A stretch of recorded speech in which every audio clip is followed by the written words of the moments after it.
여보세요? 박희준입니다.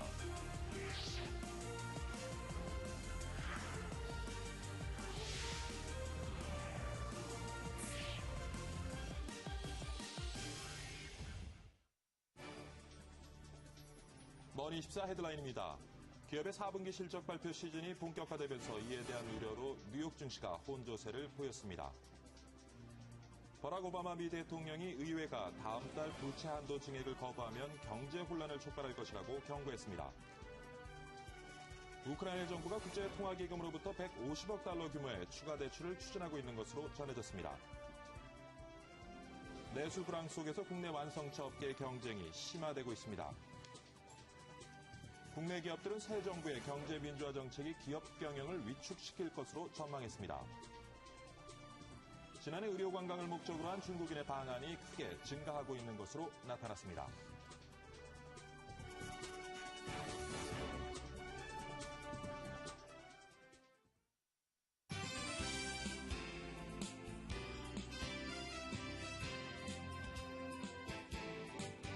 네, 박희준의 여보세요. 1월 15일 화요일 2부 시작하도록 하겠습니다.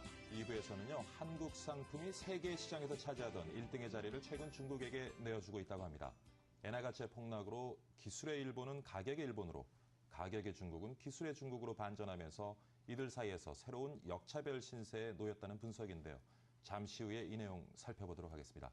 두 번째 이슈는요, 얼마 전 발표됐죠. 프로야구가 10번째 구단 창단을 앞두고 있습니다.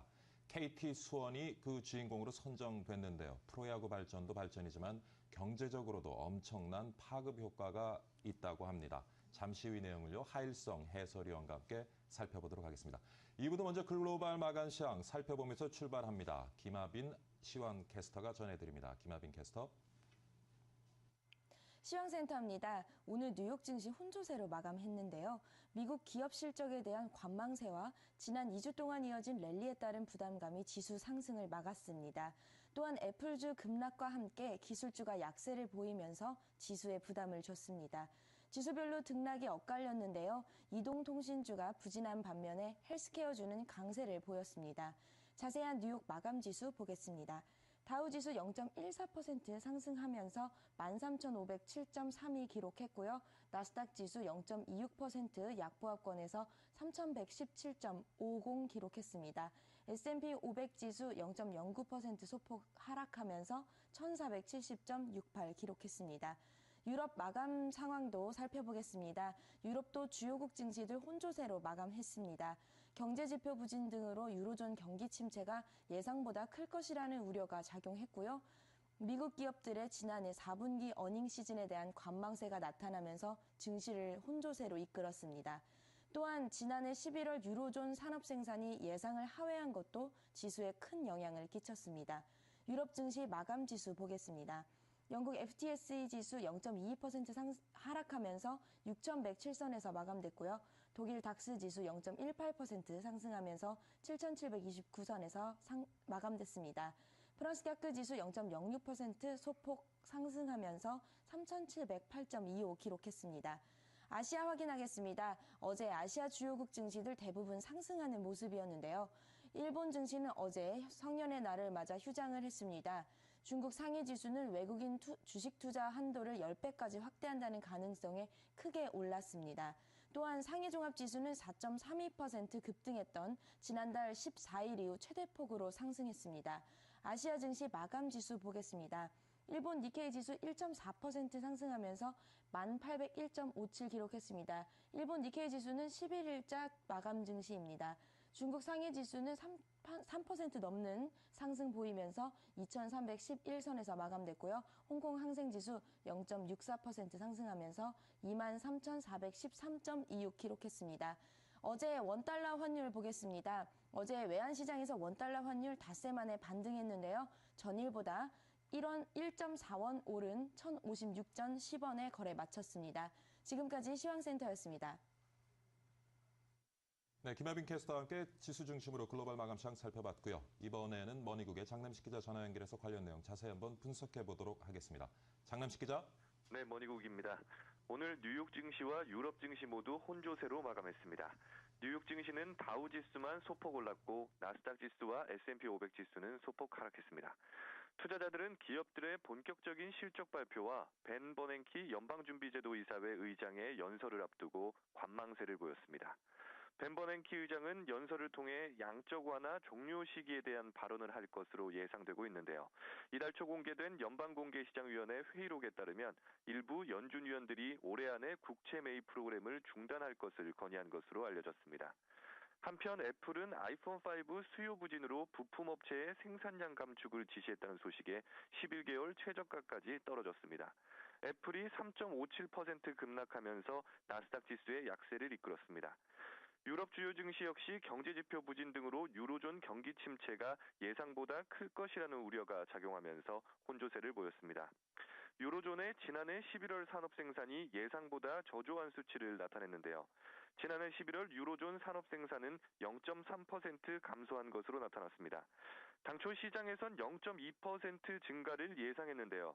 시장 전망치를 하회하는 수준을 나타낸 겁니다. 지난해 11월 유로존의 산업생산은 2011년 11월과 비교해 3.7%나 급감했습니다.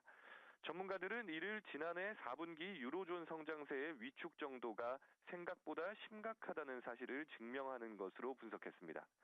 한편 네덜란드 택배업체 TNT 익스프레스의 인수에 나선 미국 UPS가 유럽 규제 당국이 인수합병에 제동을 걸 것으로 보인다고 밝힌 점도 투자 심리를 위축시켰습니다. 세계 최대 택배업체인 UPS는 이날 유럽연합 경제당국의 반대를 이유로 TNT 익스프레스에 대한 52억 유로, 우리 돈 약 7조 3천억 원 규모의 인수 제안을 철회했습니다. 이상 글로벌 마감 시황이었습니다. 네, 장남식 기자 수고 많았습니다. 다음 소식입니다. 버락 오바마 미 대통령이 의회가 다음 달 부채 한도 증액을 거부하면 경제 혼란을 촉발할 것이라고 경고했습니다. 오바마 대통령은 기자회견을 통해 미국 경제는 정치가 방해하지 않는 한 좋은 해를 맞이하게 될 것이라며 이같이 밝혔습니다. 그는 공화당의 부채 한도 증액 거부는 미국을 디폴트로 이끌어 사회보장 혜택을 막고 미국 경제를 침체에 들어가게 할 수 있다고 지적했습니다. 우크라이나 정부가 국제통화기금 IMF로부터 150억 달러의 추가 대출을 추진하고 있는 것으로 알려졌습니다. 하지만 IMF 대출은 우크라이나 정부가 재정 적자 감축에 필수적인 가스와 난방비 인상 등을 시행하는 데 거부감을 드러내고 있어 쉽지 않을 전망입니다. 한편 전문가들은 우크라이나 경제가 주요 수출품인 강철에 대한 수요 감소로 침체에 빠지고 있다고 분석했습니다. 브라질의 기준금리가 당분간 동결될 가능성이 큰 것으로 분석됐습니다. 전문가들은 브라질의 경기가 기대만큼 회복되지 않는 상황에서 인플레율이 기준치를 웃돌고 있어 기준금리는 당분간 동결될 것으로 전망했습니다. 한편 브라질 중앙은행은 현지 시간으로 15일과 16일 통화정책위원회 정례회의를 개최합니다. 불황을 이기는 경쟁력이란 무엇일까요? 국내 완성차 업계가 위기 상황에 살아남기에 치열한 경쟁을 이어가고 있다고 합니다. 이나연 기자가 전해드립니다. 지난해 국산 자동차 내수 판매는 141만 857대였습니다. 2011년보다 4.3% 감소한 것입니다. 수입차 시장이 지난해 24.6% 성장한 것과는 비교됩니다. 현대자동차와 기아자동차는 이달 초 중대형 세단과 SUV를 대상으로 가격 인하를 단행했습니다. 시장에서는 현대차와 기아차의 가격 인하가 국산차 경쟁업체보다는 수입차 업계를 공략하기 위한 것으로 해석했습니다. 하지만 한국GM마저 주력 차종인 경차와 준중형차 가격을 인하하면서 완성차 업계의 위기감은 높아지고 있다는 평가입니다. 한국GM은 아베오와 올란도를 제외한 전차급을 대상으로 가격을 내렸습니다. 한국GM은 수입차 수준의 고객 서비스를 올해 연말까지 1년 더 연장한 바 있습니다. 저희는 인하보다는 충분히 1월 프로모션이 굉장히 강해가지고 그걸로도 충분히 소비자들한테 베니핏을 줄 수 있다고 생각했는데 이번에 회사에서 추가적으로 아마 그런 가격 인하를 현대에 이어서 기아까지 해버리고 이러다 보니까 분위기 자체가 이제 중요한 거잖아요. 업계에서는 가격 인하의 판촉 프로그램도 강화하고 있습니다. 르노 삼성도 지난 11일부터 장기 저금리 프로그램을 전 모델에 걸쳐 확대 실시하고 있습니다. USM5 플래티넘을 기준으로 2천만 원을 할부로 이용할 경우 36개월은 133만 원, 60개월은 202만 원의 이자가 줄어듭니다.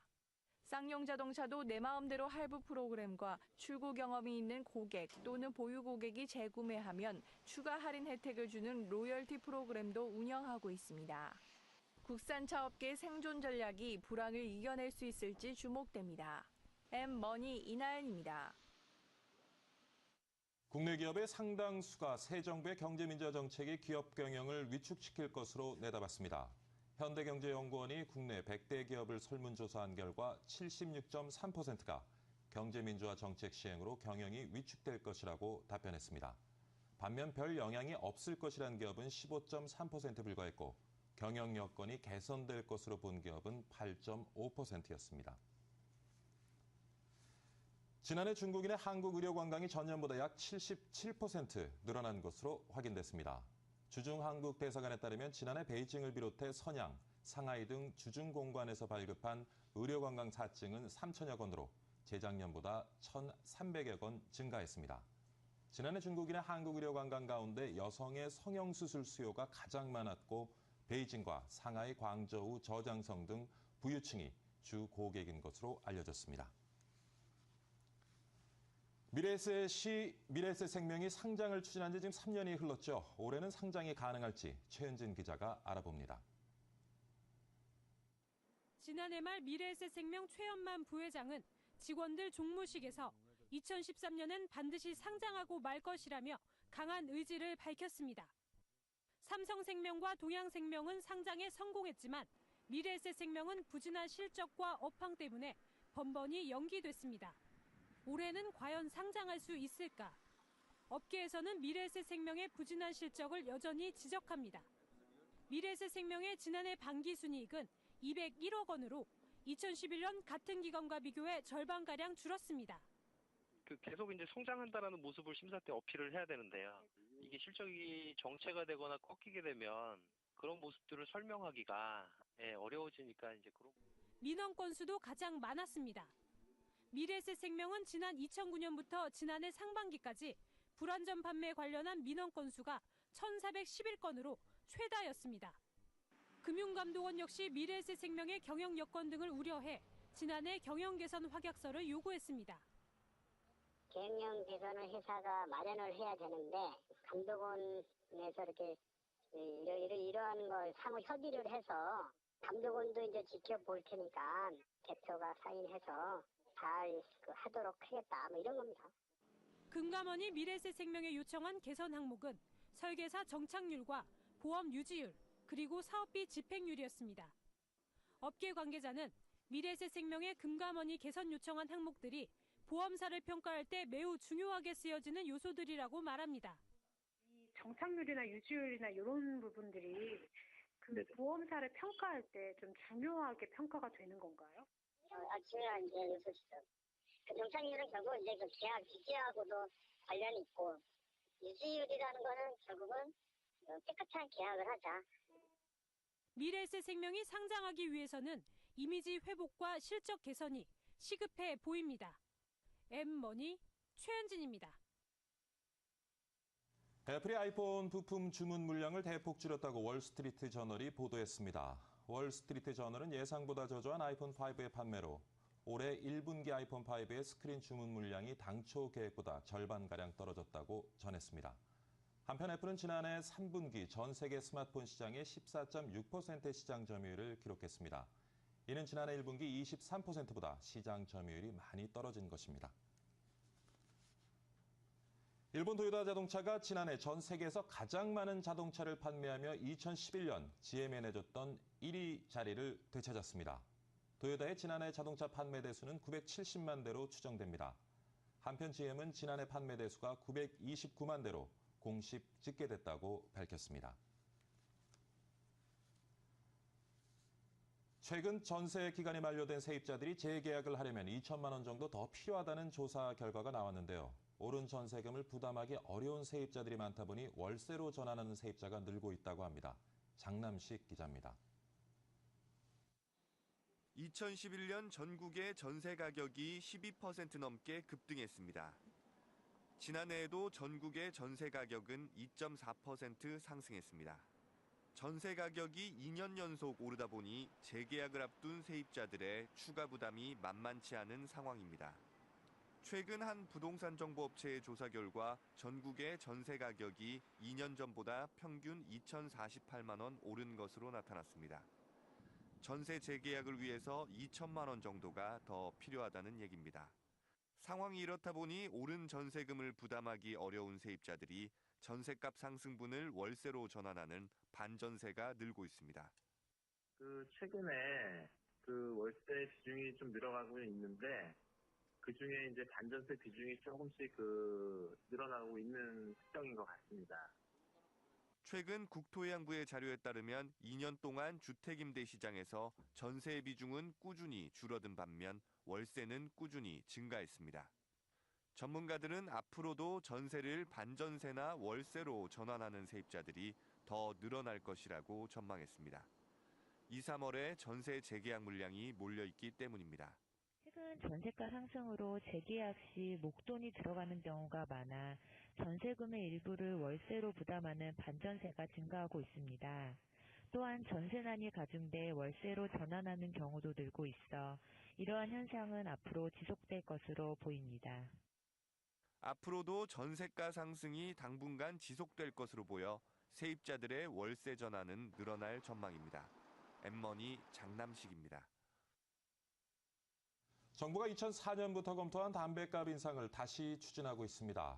한 갑당 1,000원을 올릴 계획인데 세수가 4조 5천억 원 정도 늘어난다고 합니다. 정영석 기자가 전합니다. 정부가 담배값 인상을 추진합니다. 대선이 끝난 데다 담배값을 1,000원 올려도 물가에 미치는 영향이 0.02%포인트에 불과해 미미하다는 정부의 내부 결론이 났기 때문입니다. 기획재정부는 담배값 인상으로 금연 효과와 세수 확보라는 두 마리 토끼를 잡을 것으로 기대하고 있습니다. 2004년 담배값을 인상했을 때 금연율이 10% 가까이 늘어났기 때문에 국민 건강에 효과적일 것으로 보고 있습니다. 또 세수 확보에도 큰 역할을 할 것으로 보입니다. 기재부는 담배값 1,000원을 인상하면 연간 4조 4,600억 원의 세수가 확보될 것으로 분석했습니다. 이렇게 담배값 인상으로 세수가 확보되면 박근혜 당선인의 복지 정책을 실천하는 데 보탬이 될 전망입니다.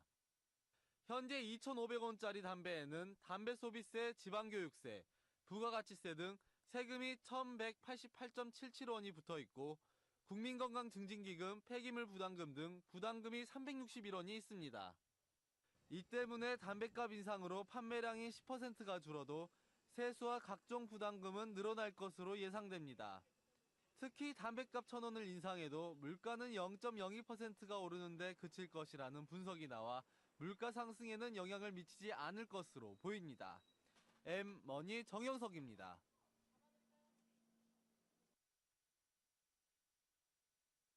밤사이에 들어온 주요 외신 김원규 외신 캐스터와 함께 살펴보도록 하겠습니다. 김원규 캐스터. 안녕하십니까. 외신 브리핑 김원규입니다. 끝날 것 같지 않았던 유로존 재정 위기. 하지만 유럽 정상들은 유로존이 최악의 상황은 끝났다고 호언장담했다는데요. 블룸버그 통신에 따르면 유럽 정상들은 실업률을 낮추는 등 국내 현안을 해결하기 위해 발빠르게 움직이고 있답니다. 볼프강 쇼이블레 독일 재무장관과 마리오 드라기 유럽 중앙은행 총재는 지난 11일 유로존 경제는 어둠에서 나왔다고 말했는데요. 또 다른 유럽 정상 중 한 명인 헤르만 발롬페이 유럽연합 상임의장은 유럽의 재정 적자도 꾸준히 감소하고 있고 유럽 경제가 성장과 투자 분위기로 바뀔 것이라고 내다봤습니다. 최근 금융시장에서도 긍정적인 신호가 나타나고 있는데요. 스페인의 10년물 국채금리는 지난 11일 약 4%대로 하락했습니다. 또 유로화는 지난 두 달 동안 3.1% 상승했고 유럽 경기신뢰지수도 지난해 12월 기준 5개월째 오름세입니다. 현재 은행연합 등 해결해야 할 여러 과제들이 많이 남아있지만 대체로 긍정적인 분위기였다고 통신은 전했습니다. 다음 기사 보시겠습니다. 얼마 전 파나소닉에서 재정 지출을 줄이기 위해 일부 사업을 포기한다는 기사 보신 적 있으실 텐데요. 아니나 다를까 파나소닉이 중국 상하이에 있는 PDP TV 공장을 폐쇄한다고 월스트리트 저널이 전했습니다. 파나소닉의 이번 결정은 LCD TV가 지배하고 있는 TV 시장에서 PDP TV가 설 자리가 없기 때문이라고 보도했는데요. 파나소닉은 비록 상하이 공장의 문을 닫지만 중국 산둥성 등 다른 공장에서는 PDP TV 조립을 계속할 것으로 전해졌습니다. 파나소닉의 PDP TV 판매는 2011년 회계연도에 750만 대를 기록했고 전체 TV 판매량의 40%를 차지했습니다. 그러나 2013년에는 판매가 250만 대로 줄어 TV 판매량에서 차지하는 비중이 16%에 그칠 것으로 전망됐습니다. 마지막 기사 보시죠. 국가 브랜드를 쌓는 데는 30년이 걸리지만 무너지는 데는 3년이 채 안 걸린다. 이 말은 어윤대 전 국가브랜드위원장이 한 말인데요. 최근 미국의 컬럼니스트인 패트릭 헨론이 포브스에 한국 관련 글을 남겨 이목을 끌었습니다. 글의 제목은 한국이 국가 브랜드가 필요한 이유였는데요. 글에서는 한국은 여전히 김치나 북한과 대치하는 국가로 널리 알려져 있다고 밝혔습니다. 헨론은 삼성전자가 지난해 사상 최대 실적을 올리고 현대차도 작년보다 2배나 성장했다고 덧붙였는데요. 또 가수 싸이는 강남 스타일로 유튜브에서 조회 10억 건을 기록해 문화 부분에서도 높이 평가했습니다.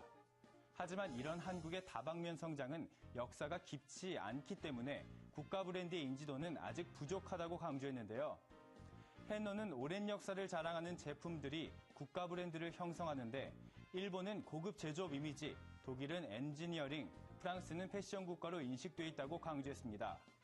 그는 마지막으로 한국이 더 나은 국가 브랜드를 얻으려면 지금 성장하고 있는 문화나 경제 성장률이 지속돼야 한다며 이는 한국의 다른 분야도 알리는 데 도움을 줄 것이라고 전했습니다.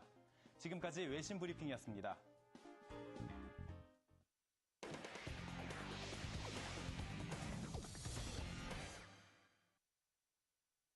네, 이번에 집중관찰 오늘의 종목 알아보도록 하겠습니다. 오늘 종목은요, 대우 인터내셔널입니다. 동양증권의 박진희 차장 전화 연결을 해보도록 하겠습니다. 안녕하십니까, 차장님? 네, 안녕하세요. 네, 전화 오래 기다리셨죠? 아닙니다. 네. 자, 오늘 대우 인터내셔널인데 최근 이슈와 함께 기업 분석 좀 부탁드리겠습니다. 네, 아시다시피 대우 인터내셔널이라고 한다라면 국내 제1의 종합상사라고 보시면 되겠습니다. 각종 이제 해외 자원 개발이라든지 국내에서는 여러 가지 자동차 시트부터 유통 여러 가지 좀 일을 다 영위하고 있는 그런 업체가 되겠습니다. 특히 최근에는 해외 자원 개발에 좀 많이 집중하면서 가스전 개발 이런 쪽에 많이 집중이 되어 있는데요. 사실 2010년에 포스코로 인수된 이후부터는 계속적으로 철강 제품의 물량 취급도 좀 확대가 되고 있습니다만은 올해 2013년 상반기에 미얀마 가스전을 상업 생산을 좀 개시함으로 인해서 올해는 과거 대비해서 좀 실적이 좀 많이 개선되지 않을까라는 생각을 해보게 되는 상황인 것 같습니다. 증시에서 수급 상황은 좀 어떻습니까? 네, 일단은 대우 인터내셔널 최근의 수급은 사실 좀 좋지가 않았습니다. 예. 최근에 적극적으로 좀 매수세가 조금 기관이 그동안 좀 많이 팔았다가요. 예. 조금 다시 좀 사고 있고요. 외국은은 실질적으로 좀 많이 좀 샀다가 최근 들어서는 좀 많이 매도를 하는 그런 모습들이 나타나고 있어서 수급에 있어서는 큰 좋은 흐름은 아닙니다만은 그래도 기관이 다시 좀 유입이 되고 있다라는 점은 일단 좀 긍정적인 흐름을 보여주고 있는 것 같습니다. 네. 우리 투자자들은 좀 어떤 전략으로 대응해야 될까요? 네, 일단 대우 인터내셔널 같은 경우 최근에 내수주들이 많이 올랐습니다. 가스라든지 전기라든지 예. 최근에 날씨 추운 거를 좀 많이 반영을 하고 있는데요. 대우 인터내셔널 같은 경우 아까 말씀드렸던 대로 올해는 어느 정도 좀 상업 생산에 대한 가스에 대한 기대감이 계속적으로 이어지고 있고요. 추운 날씨 때문에 전체적으로 좀 부각이 되고 있는 업종인 건 사실입니다. 다만 이제 주가가 어떤 면에서 본다라면 과거에 아주 고점대가 한 48,000원대 정도 되는데요. 예. 이 가격대를 앞으로 한 20% 정도만 오르면 앞두고 있기 때문에 약간 그 부분에 대한 고민을 해볼 수 있겠습니다만은 단기적으로도 일단 고점에서 계속 조금씩 반등이 나올 때마다 좀 내려왔다라는 점에서는 부담일 수 있겠습니다. 다만 계속적인 전체적인 중장기 추세선이 상향을 좀 유지하고 있다라는 점에서 본다라면은 대우 인터내셔널 같은 경우 39,000원을 마지노선으로 설정을 하시고 보유하신 분들은 좀 보유하시는 게 좋을 것 같고요. 신규 접근을 노리시는 분들도 그 가격에 근접하면 한번 매수를 해보실 수 있지 않을까 싶은데요. 실질적으로 지금 상태에서는 그 가격까지 좀 바로 온다라면은 조금 추세적으로는 조금 힘이 떨어지는 모습이라고 좀 보실 수도 있을 것 같긴 합니다만은 일단은 지금 현재 추세에서는 약 한 42,000원에서 43,000원 사이에 좀 강한 매물대가 있기 때문에 보유하신 분들은 그 가격대에 좀 돌파를 좀 주의하셔야 될 것 같고요. 일단은 단기 고점 한 43,000원, 42,000원에서 44,000원 좀 시장에 따라서 좀 많이 다를 것 같긴 한데요. 일단 좀 저항대가 있다라는 점은 조금 염두에 두시고 좀 대응하시는 게 좋지 않을까 싶습니다. 네. 오늘 동양증권의 박진희 차장과 함께 대우 인터내셔널 집중 관찰해봤습니다. 차장님. 네. 지금 한 8개월째 전화만 하는데 언제 시간 내서 스튜디오 한번 나오세요? 저도 좀 새벽이라서 너무 힘들어서 좀 저녁 시간이면 제가 참 편하게 가서 좋은 얘기도 많이 하고 얼굴도 뵙고 싶은데 너무 죄송스럽습니다. 맨날 전화를만 뵈서. 언제 한번 기다리겠습니다. 오늘 수고 많으셨습니다. 네. 감사합니다. 네. 대한민국 최고의 명품 경제 프로그램 생방송 박희준의 여보세요. 네, 현재 시간 7시 23분 지나고 있습니다. 이번에는 경제 이슈 짚어보도록 하겠습니다. 오늘은 세계경영연구원의 홍병각 고문 나와 계십니다. 안녕하십니까, 고문님? 안녕하세요. 일주일 잘 보내셨죠? 예. 자, 오늘은 우리 제품 사실 요즘 굉장히 어려움을 겪고 있는 것 같습니다. 네. 조금 이전에는 사실 가격 측면에서는 중국 제품에 좀 치였고요. 기술적인 측면에서는 일본 제품에 좀 치이는 이런 양상을 보였는데 최근에 와서 이제 엔화 약세가 지속되면서 또 반대 현상이 나타나는 것 같습니다. 그에 반해서 중국은 기술력 측면에서 굉장히 우리나라를 빠르게 지금 따라오고 있고요. 어떻게 보십니까? 글쎄 이제 국제적으로 한국의 입장이 이제 중간 지점이 있기 때문에 일본에서 이제 우리가 기술을 가져왔었고 이제 그 기술을 가지고 물건을 만들어서 중국에 팔았고 그 다음에 이제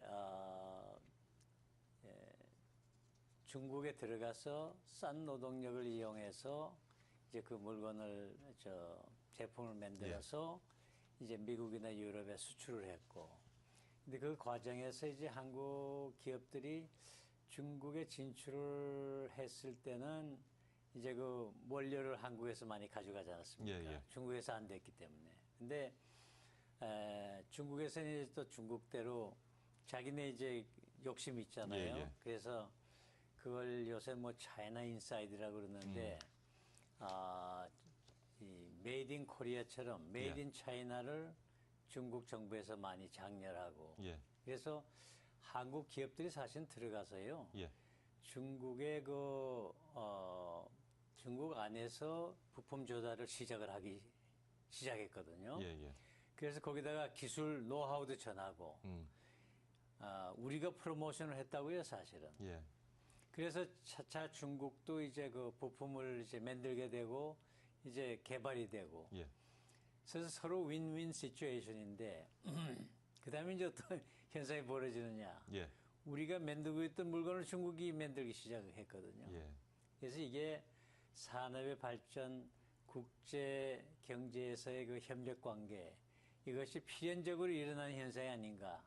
저는 그렇게 생각을 하네요.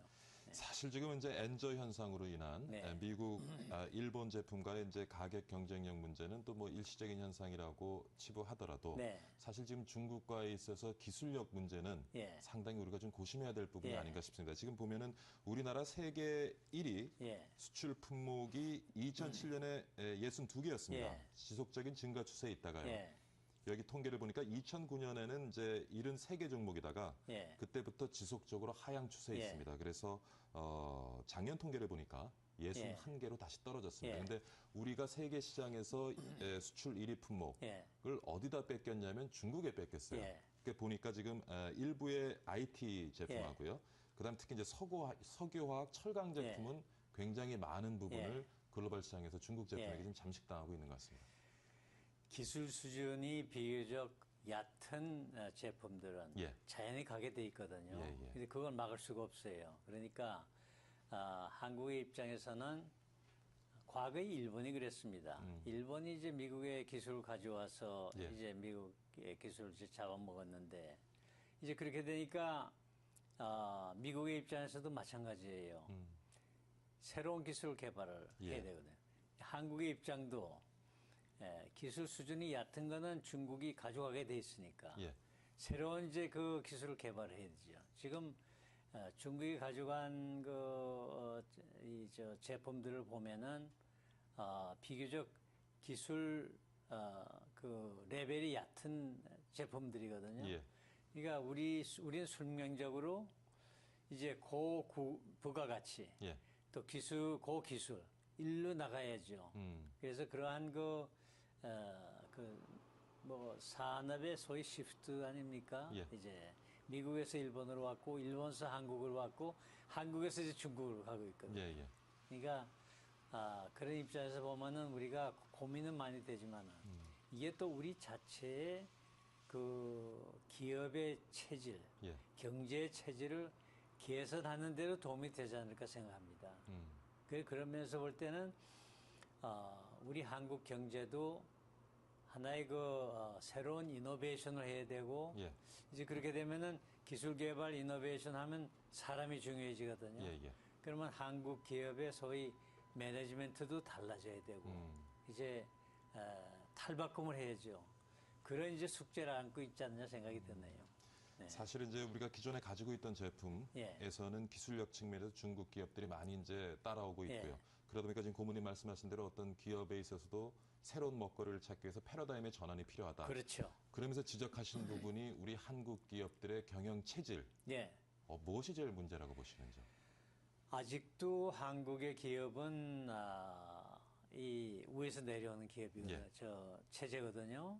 그러니까 그런 체제는 사실은 중진국에서 잘할 수 있는 체제예요. 예, 예. 이제 중동에 가서 우리가 건축 나갔을 때 건축을 한 것이라든지, 또 일본에서 가져와서 제조를 했다든지, 예. 이런 데서는 위에서 내려오는 탑다운, 예. 이 경영 체제가 잘 듣고 그런데, 예. 이제 우리도 중진국에서 선진국에 들어가서 기술 개발해야 되고, 사람의 능력이 최대한으로 이제 발휘가 돼야 되고, 그러면 개인의 능력이 창의성을 가지고 기업에서 발휘하게 되면은 그 사람들의 일하는 노동의 질이 좋아져야 되거든요. 예, 예. 그러니까 이래라 저래라 해서는 이게 이노베이션도 안 나온다고요. 예. 그러니까 자율적으로 하게 내준다. 자발적으로 해주려면 어떻게 해야 되느냐. 예. 윗사람이 이래라 저래라 하는 매니지먼트 스타일 가지고는 안 된다고요. 그러니까 뒤에서 코치를 해주고 자발적으로 하게 해야 되고, 그런 이 매니지먼트 시스템이 바뀌어야 됩니다. 예, 예. 그러니까 이런 저는 뭐 선각자가 생겨가지고 뭐 회사에서 사장이 이제 또 각성을 해가지고 기업이 바뀌는 게 아니라 시장의 경쟁이 기업의 체질을 변화하도록 강요하는 시대가 오고 있고, 지금 현재 오고 있고, 또 그렇게 해서 변화하는 기업만이 또 새로운 기술을 개발해서 발전할 수 있고, 그러니까 그런 의미에서는 이런 변화가 부득이하고, 이걸 긍정적으로 받아들이고, 이러한 상태에서 발전할 수 있는 기업의 체질 개선을 할 시기가 또 오지 않았느냐, 그런 생각입니다. 사실 우리나라가 이제 효율성 향상 중심의 압축적인 경제 성장을 할 때는 좀 전에 말씀하신 것처럼 그런 하향식의 의사결정 구조, 이것이 뭐 먹혔습니다만은 이제는 좀 우리 혁신을 위해서 그런 기업들이 조직 문화를 바꿔야 한다는 그런 말씀을 지금 하신 것 같습니다. 바꿔야 하고 바뀌지가 않을 수 없죠. 안 하면은 이제 국제적으로 국제시장에서 도태가 되니까. 자, 그러면 이제 우리 기업들이 좀 경영 체질을 바꿔서 혁신을 할 수 있는 문화를 만듭니다. 그 다음에 근데 지금 과거 한 수십 년간은 IT와 이제 자동차가 우리나라 경제를 견인해 왔습니다.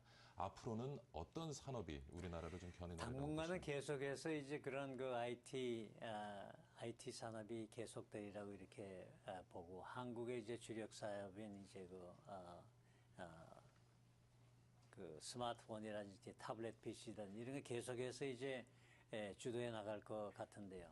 여기에 플러스 이제 환경 산업 같은 것도 이제 중요해지지 않겠습니까? 그래서 한국도 보면은 지금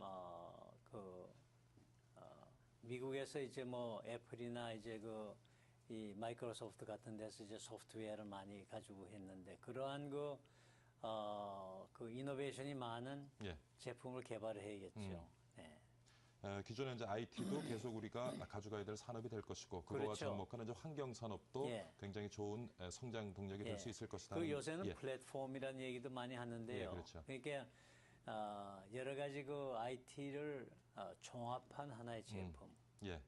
그러한 그 산업이 이제 발달하는데 한국은 그런 면에서는 이제 그 상당히 좋으니까 저 기술력들이 좋으니까 할 수 있고 또 하나는 우리가 지금 청년 실업을 많이 얘기하고 있지 않습니까?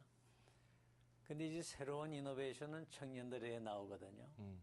그래서 박근혜 정부도 이제 그 말하자면 청년 실업에 주력하겠지만은 소위 그 고도의 기술을 요하고 혁신을 요하는 그러한 기술 분야에서 청년 이 취업자들 많이 좀 채용해가지고 그런 면에서 그러니까 한국의 산업의 종전의 그 탑다운의 산업에서부터 이제는 바른마의 산업으로 이제 변화할 때가 오지 않았냐. 자, 우리가 새로운 먹거리를 찾기 위해서 조직 문화를 좀 혁신적으로 만들 필요가 있고 그러기 위해서는 기업에도 젊은 좀 피들이 수혈이 돼야 될 텐데 돼야죠. 문제는 지금 우리가 필요한 만큼의 어떤 일자리들이 충분히 창출되지 못하고 있고요.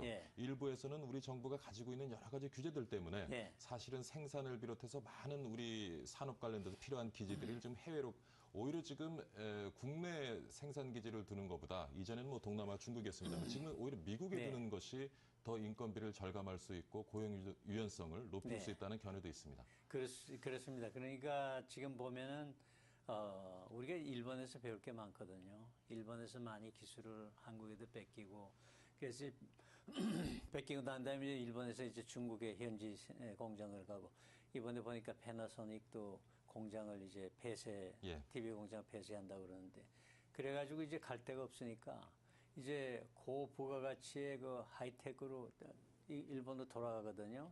그러니까 한국도 많이 이제 한국으로 돌아올 수 있는 그런 그 모멘텀이 많이 생기는 것 같고 저는 특히 하나 강조하고 싶은 거는 한국 기업이 지금까지는 만드는 그런 기업에서부터 이제는 생각하는 기업으로 바뀌어야 되거든요. 그런 면에서 이 젊은 노동력의 그 기업에서의 흡수가 중요한 일부가 돼야 되는 사람. 그게 하나의 투자고 또 그 방향이 아닌가 생각을 합니다. 마지막으로 국민 질문 하나 드리겠습니다. 최근 이제 신정부가 들었으면서 경제 민주화라는 큰 명제를 가지고 많은 정책들이 만들어져 시행될 것 같은데 아까 말씀하신 것처럼 우리가 좀 이러한 역샌드위치의 참 힘든 상황 속에서 우리의 먹거리를 찾기 위해서는 어떻게 보면 좀 선택하고 집중할 필요가 있다고 보여지는데 그러한 과정에서 경제 민주화, 우리 기업들의 좀 발목을 잡지 않을까 하는 우려도 있습니다. 오늘 그 소식 전해드리면서 설문 결과도 보여드렸는데 굉장히 많은 기업이 좀 부정적인 입장을 가지고 있는 것 같습니다. 이 부분은 어떻게 보시는지? 경제 민주화는 정치 슬로건 아닙니까? 저는 경제 민주화의 많은 아이디어가 사회주의 정책을 자꾸 퍼치는 거거든요. 그러니까 생산보다는 분배에 이제 신경을 많이 쓰는 체제인데 지금 한국에서는 그걸 너무 하다 보면 생산이 죽거든요. 그러니까 현 정부에서 하긴 하되 최소한으로 줄이고 생산의 생산 사이드에 정책적인 지원을 많이 해야 되지 않을까 생각합니다. 말씀 잘 들었습니다. 오늘 세계경영연구원의 홍병각 고문과 함께 사실 지금 글로벌상에서 우리 제품도 굉장히 힘들죠. 오히려 지금 가격 면에서는 일본 기업에 또 치이고 있고요. 이 중국 기업들의 기술력은 굉장히 근접해 있고 우리의 나아갈 방향 무엇인지 오늘 같이 한번 고민해봤습니다. 오늘 말씀 감사합니다. 수고하셨습니다.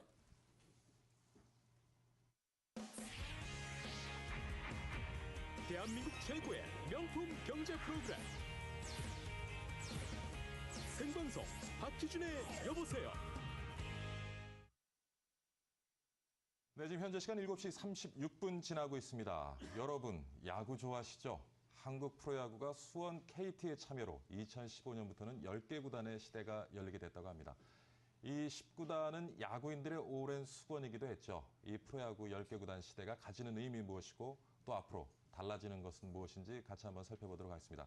오늘 스튜디오에는 아마 여러분 굉장히 반가우실 분인데요. KBO 전 사무총장이었던 하일성 KBSN의 해설위원 나와 계십니다. 안녕하십니까? 네, 안녕하세요. 예.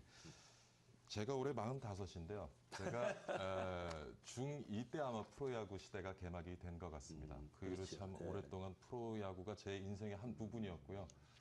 그래서 오늘 하 해설위원님 만나 뵙게 돼서 너무너무 영광인 것 같습니다. 아, 감사합니다. 예, 이런 시간 필요한 감사드리고요. 네. 사실 뭐 야구인들의 수건이었다고 하는데 이제 10구단, 10구단 시대가 열렸습니다. 네네. 뭐 프로야구 출범할 때부터 프로야구에 관여해 주신 분으로서 지금 감회가 어떠십니까? 사실 19단을 올해 창단이 됐다는 것은 이제 9구단을 창단했었을 때는 19단을 염두에 둔 거기 때문에 그렇죠. 오히려 어떻게 보게 되면 조금 늦지 않았느냐 하는 좀 아쉬움은 있어요. 그러나 뭐 모든 것이 늦었다 싶을 때가 뭐 적기다 이런 말도 있는데 19단이 창단됐다는 것은 뭐 여러 가지가 의미가 있지만 제일 큰 것은 어린 야구 선수들에게 꿈을 더 크게 해준다는 얘기죠. 왜냐하면 지금까지 우리나라의 아마 야구에서 배출되는 선수를 8개 구단이 수용하기가 벅찼어요. 그렇죠. 네, 무슨 얘기냐면 약 15%밖에 결국은 프로 선수로 흡수가 안 되고 나머지 선수들은 뭐 어떻게 보게 되면은 중고등학교 뭐 이 어린 시절에 야구를 통해서 살아왔는데 야구를 할 수 없게 됐다는 것이 굉장히 힘든 그런 사회생활을 할 수 있지 않겠습니까? 그러나 9구단이 생김으로써 조금 숨통이 틔었고 10구단이 생김으로써 조금 이제 숨통이 틔었다는 분. 그러니까 야구를 하는 어린 선수들에게 꿈을 더 키워줬다는 측면이 있고 두 번째는 파행적인 지금 포스 시즌, 뭐 준중결승, 중결승 이 체제로서는 페넌트 레이스 1위 한 팀이 한국 시리즈 우승할 수 있는 확률이 90% 이상이라는 얘기니까 포스 시즌에 흥미가 반감이 되는 것을 막을 수가 있다는 점. 시기는 언제가 될지 모르겠지만 2015년에 당장은 좀 힘들겠지만 그러나 아마 빠른 시일 안에 양대 리그로 나눠지지 않겠느냐. 양대 리그로 나눠졌을 경우에는 A그룹, B그룹 뭐 소위 이렇게 나눈다면은 이것을 고정화시키느냐. 성적에 따라서 한 팀 정도는 B그룹에서 A그룹으로 가고 A그룹에서 B그룹으로 가느냐. 다양한 방법은 있습니다. 그것은 나중에 이제 여러 가지의 어떤 검증을 통해서 선택이 되겠지만 어쨌든 19단이 생겼다는 것은 야구인의 수건이 이루어졌다는 얘기죠. 지금 해설위원님 말씀대로 이제 많은 야구를 하는 젊은 친구들이 꿈을 갖고 운동을 더 열심히 할 수 있다는 긍정적인 측면도 있는데 또 일부에서는 우리나라 지금 현 상황에서의 선수층을 볼 때 프로야구 수준이 조금 떨어지지 않을까. 프로야구 선수의 어떤 수급 상황에 좀 우려를 하시는 분들도 있습니다. 그분 어떻게 생각하세요? 그거는 뭐 당연한 지적이고 또 저희들이 가장 우려하는 부분도 경기력입니다. 지금 고등학교 야구 수준은 뭐 그런 대로 괜찮은데 대학 야구의 수준이나 경기력이 떨어지는 데 문제가 있다 이렇게 볼 수가 있거든요. 이번 NC 다이너스가 올해부터 이제 1군에 참가하는데 NC 다이너스의 성적이 어떻게 나오느냐는 것이 19단의 성적하고도 비교할 수 있는데 근데 이건 조금 차이가 있어요. 왜 차이가 있냐면은 NC 다이너스가 올해 참가하는 이 대회는 결과적으로 홀수의 리그이기 때문에 어느 팀은 6연전을 하고 또 다음 3연전이 들어가면서 9연전이 될 수도 있고 어느 팀은 푹 쉬었다가 3연전이 들어올 수 있으니까 경기 스케줄에 따라서 경기 결과가 달라질 가능성이 있거든요. 그렇다고 하더라도 NC 다이너스 팀의 성적이 19단 쪽을 우리가 맞춰볼 수가 있거든요. 그렇기 때문에 가장 우려가 되는 이제 19단이 2015년 사실은 원래 규약대로 한다면은요. 2군에서 2년이 있어야 됩니다. 과거 쌍방울이 창단됐었을 때는 1군에서 1년만 있었거든요. 그때의 우리 프로야구 기존 팀들의 수준하고 지금의 수준은 월등한 차이가 있습니다. 따라서 사실은 경기력 향상만 감안하고 그렇다면은 신생팀이 조금 어려움이 있더라도 2군 리그의 최소한도 2년은 말이죠. 경험을 쌓아서 1군에 올라와야 돼 사실. 1년만 가지고는 경기력을 기존의 구단들하고 맞춰가기가 조금 힘든데 그러나 우리의 지금 현실로 봤었을 때는 뭐 도리가 없이 이렇게 결정될 수밖에 없죠. 근데 하이님 지금 선수 수급 관련해서 지금 경기력 문제를 말씀을 하시는데 지금 한 팀당 외국인 선수 2명 보유할 수 있죠. 그 숫자 좀 늘리면 어떻습니까? 그러나 이제 신생팀은 3명입니다. 예, 예. 신생팀은. 그래서 이게 이제 오랜 숙제입니다. 그래서 제가 총장으로 있을 때도 선수협의하고 많이 얘기했어요. 3명 보유에 2명 출전을 하자. 예. 그러면은 이제 선수협의에서 또 아마추어에서 얘기하는 것은 그럼 아마추어 선수들이 프로에 들어갈 수 있는 문이 더 좁아지는 게 아니냐. 예. 그거는 규약으로 바꿀 수 있다. 어떤 식으로 하느냐. 지금은 신고 선수라 그래가지고 등록되지 않은 선수들이 굉장히 많습니다. 그 숫자를 줄이고 예를 들어서 신고 선수라고 어떻게 정원을 2명에서 3명 정도는 늘려가지고 반드시 이 등록 선수를 채워야 된다. 하게 되면은 8개 팀 같으면은 그 3명씩만 해도 24명이 아마 야구 선수들이 프로에 들어올 수 있다는 얘기니까 그런 식으로 보완하자 뭐 이런 얘기가 오고 갔는데 지금은 이제 조금 전에 이제 신생팀의 경기력 향상은 3가지입니다. 하나는 외국인 선수 3명을 어떻게 뽑느냐. 그다음에 이제 FA 선수들을 갖다가 어떻게 영입하느냐는 부분. 그다음에 정확한 어떤 그 선수 스카우트 시스템을 갖다가 구성이 돼 가지고 보호 선수 외의 선수들을 갖다가 어떻게 그 팀에 맞게끔 이제 흡수하느냐는 얘기인데 물론 여러 가지 방법이 있겠지만 향후 2, 3년을 보고 하느냐, 5, 6년을 보고 하느냐는 차이는 있는데 가장 중요한 것은 지금 이제 어떤 이름으로 나올지 모르겠습니다만은 KT가 제일 먼저 해야 될 것은 코칭 스텝이 먼저 구성이 돼야 됩니다. 거기서 이제 그 팀의 색깔이 나오는 거거든요. 그게 가장 시급하죠. 지금 이제 그 신생팀 수원 KT가 해야 될 가장 우선적인 과제는 이제 코치 팀의 이제 구성이다라고 말씀하셨는데 그렇죠. 그 이외에도 또 이제 팀 운영과 관련해서 지금 수원 KT가 이제 가지고 있는 과제는 어떤 것들이 있을까요? 이제 그 프론트 구성을 어떻게 돼야 되느냐는 이런 부분이거든요. 역시 이제 경험이 있는 프론트 그 경험이 있는 사람들이 스카우트 돼야 되겠죠. 그리고 이제 2가지 방향으로 가겠죠. KT 내에서의 어떤 그 재정 관계라든가 뭐 이런 쪽에서 다른 데서 협조를 구할 수 있는 진짜 KT맨이 있어야 되겠고 또 이거는 야구적인 측면에서 야구의 운영은 또 다르거든요. 그런 측면에서의 스카우트에서 그 조화가 그러니까 야구 측면에서 오는 사람은 KT 내부를 모르기 때문에 어떻게 이 도움을 받아야 될지 모르지 않습니까? 경제적인 도움을. 그러니까 그런 쪽과 그러니까 어떤 경제적인 부분과 야구적인 측면에서의 프론트의 조화가 잘 이루어져야 된다는 얘기입니다. 가장 중요한 것은 그 부분입니다. 지금 위원님하고 뭐 얘기를 하다 보니까 제가 야구를 또 원체 좋아해서요. 아마 야구 얘기하면 지금 끝이 없을 것 같은데 저희가 또 경제 채널이라 좀 경제적긴 파급 효과도 좀 여쭤보겠습니다. 그렇죠. 지금 얘기하는 것이 이제 뭐 보도된 거를 제가 보니까요. 경제적 파급 효과가 최소 1,300~1,400억은 된다. 그리고 요즘 뭐 고용 문제 굉장히 많이 얘기하는데 최소한 한 1,500 정도의 일자리를 새로 만들어낼 수 있다. 그러다 보니까 이제 지역 경제에 굉장히 기여하는 부분이 클 것이다 얘기합니다. 제가 보기에는 1,400보다는 뭐 한 2,000억 정도는 되지 않겠냐 이렇게 봅니다. 왜냐하면은 KT는 다른 팀하고 다릅니다. KT가 야구를 하는 것은 야구팀을 운영한다는 것은 야구에 대한 열정도 있지만 SKT가 있거든요. 그렇지. 그러니까 제가 총장 때도 이건 하나 제가 뒷얘기인데 재미로 말씀드립니다. 그때 이제 KT하고 MOU 체결하고 90% 약속이 됐어요. 마지막 문제가 뭐냐? 가입금 돈이 문제가 아니에요. 저 목동서 야구 안 하고 SK하고는 잠실서 하게 해달라는 거예요. 근데 그거를 두산하고 LG가 허락을 하겠냐는 거예요. 안 하죠. 그게 제일 힘들었어요. 그때 협상 때. 그러니까 그런 의식을 갖고 있다는 얘기는 아마 KT와 SK의 그 경기 그거는 아마 뭐 소위 말하는 뭐 영고종 고연종 그렇잖아요. 그 라이벌 이상의 아마 그 좀 난리 날 겁니다. 아마 그거는 그 효과를 봐야 돼요.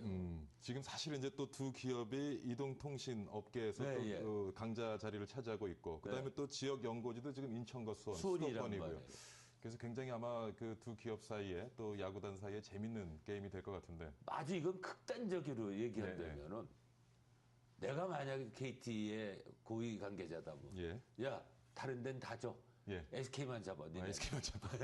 극단적으로 이런 얘기가 나올 정도의 라이벌 의식이 있고 또 KT가 조금 전에도 말씀드렸지만 야구단을 운영하는 것은 야구에 대한 열정 이런 것도 있지만 그 중에 하나가 SK를 잡겠다는 의미니까 아마 2015년도에 SK와 KT 경기는 아마 야 이게 진짜 연고전을 갖다가 방불호는 그런 라이벌의식이 나올 겁니다. 위원님 지금 이제 700만 시대 왔고요. 관중이 네, 네. 곧 뭐 1000만 시대 갈 거로 예상하는데 네, 네. 그렇게 이제 시장이 커지면서 이런 야구단을 가지고 있는 기업에게도 굉장히 뭐 직간접적으로 이익이 커지겠죠. 커지죠. 하나 예를 든다면 제가 총장 시절에 2005년도에 320만 명이 들어왔고 제가 6년도에 총장이 됐어요. 그때 현대 유니콘스 문제가 불거졌죠. 그 당시 프로야구 입장은요. 그냥 가입금 없이 팀만 인수해달라 그래도 거절을 당했던 입장이었습니다. 지금 그 넥센 히어로즈가 지금 그 구단 가치가 얼마인지 아세요? 얼마입니까 지금? 그래서 이거 뭐 이렇게 얘기하면 그 구단의 어떤 그 관계자들이 뭐라 할지 말씀하시는 대로 여기다 써주셔도 됩니다. 저만 보게. 써드릴게요.